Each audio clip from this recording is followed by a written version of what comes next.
एक बार की बात है। श्याम अपनी माता जी के साथ एक जंगल में लकड़ियां लेने के लिए गया। वहां कुछ दूरी के पास एक नदी थी और नदी के पास बहुत सारे पेड़ लगे हुए थे। वहीं नजदीक में एक पीपल का पेड़ लगा हुआ था।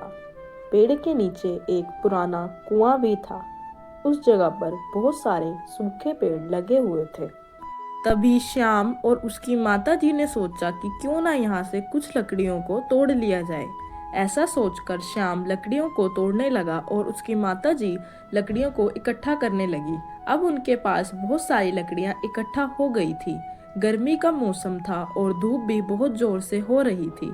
श्याम ने माता जी से कहा कि माता जी आप घर चले जाइए और मैं पेड़ की छांव में आराम कर लेता हूँ। तभी श्याम की माताजी घर को चली गई और श्याम पेड़ की छांव में आराम करने लगा और श्याम को नींद आ गई।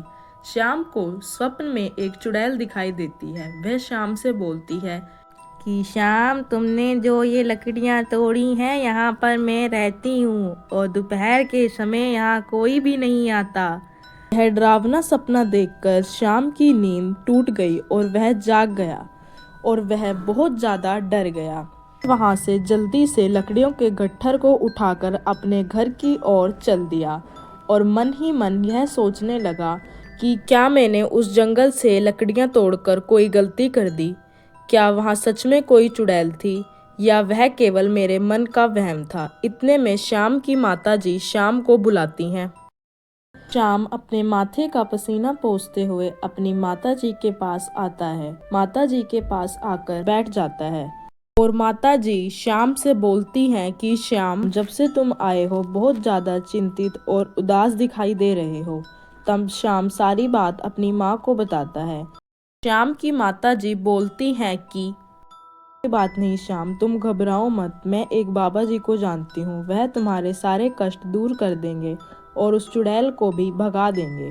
श्याम की माँ बहुत ज़्यादा सरल स्वभाव की महिला होती हैं। वह श्याम को लेकर उस बाबा जी के पास जाती हैं। बाबा ने पहले ही अपने चेले रखे होते हैं जो कि आने वाले लोगों से पहले ही सारी बात पूछ लेते हैं और अंदर जाकर बाबा को बता देते हैं। और बाद में श्याम की माताजी और श्याम बाबा से मिलने पहुँचे। तब बाबा ने सोच लिया कि अब मैं इन लोगों से मोटी कमाई करूंगा और इन्हें अपनी बातों में उलझा लूंगा और जब ये लोग मेरी बातों में फंस जाएंगे तब मैं इनसे बहुत ज़्यादा लाभ प्राप्त करूंगा।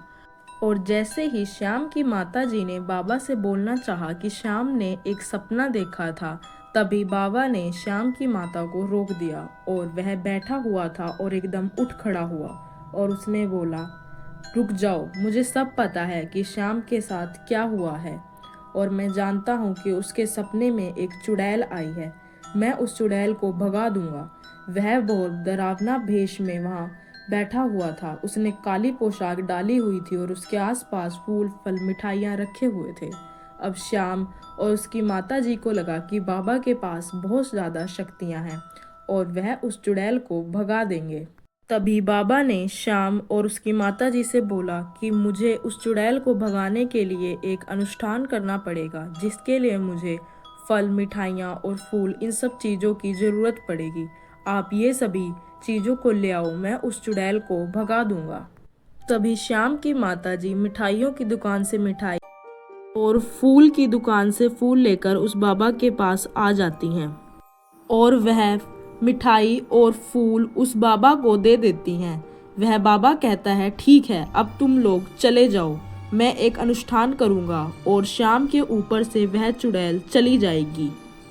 ऐसे ही झूठ बोल बोल कर उस बाबा के पास बहुत ज़्यादा सामान इकट्ठा होने लगा। बाबा उस सामान को अपने चेलों के हाथ दुकान पर वापस कम कीमत पर बेच कर आ जाता। अब बाबा की बहुत मोटी कमाई होने लग गई थी। एक दिन सामान की कीमत को लेकर दुकानदार और बाबा के बीच झगड़ा हो गया और अब बाबा नई दुकान को ढूंढने लगा जहां उसे अपने इस बेचे हुए सामान का अधिक मूल्य प्राप्त हो। और अब बाबा की लालच बढ़ती जा रही थी। अब दुकानदार को भी गुस्सा आ गया और उसने बाबा का सच सभी लोगों के सामने रख दिया। आप लोग चुड़ैल के नाम पर जो सामान बाबा को देकर आते हो वह सामान बाबा कम रेट पर बाजार में बेच आता है। जब यह बात श्याम की माता जी को पता लगी तो वह चौंक गई और उन्हें बहुत आश्चर्य भी हुआ और उन्हें इस बात का एहसास हुआ कि चुड़ैल वगैरह कुछ नहीं होती, यह सब बस हमारे मन का वहम होता है। और उन्होंने यह बात भी सीख ली कि वे आगे से अंधविश्वास पर विश्वास नहीं करेंगी।